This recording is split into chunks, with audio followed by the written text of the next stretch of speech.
Hi everyone, welcome back to another tutorial from Wake&Tech. Today in this video, I'm going to show you how to check transaction history in Trust Wallet. First of all, open the Trust Wallet application on your device and make sure to log into your account.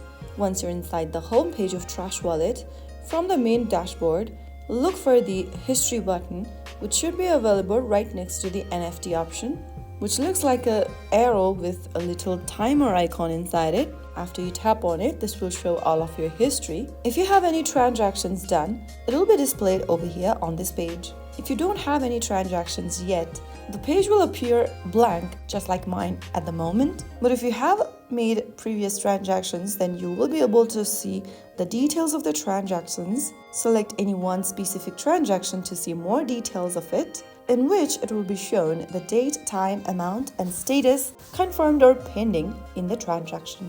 So this is where you find all your transaction in Trust Wallet. If you found the video helpful, don't forget to like, share, and subscribe to our channel. I will see you again in the next episode. Thank you for watching.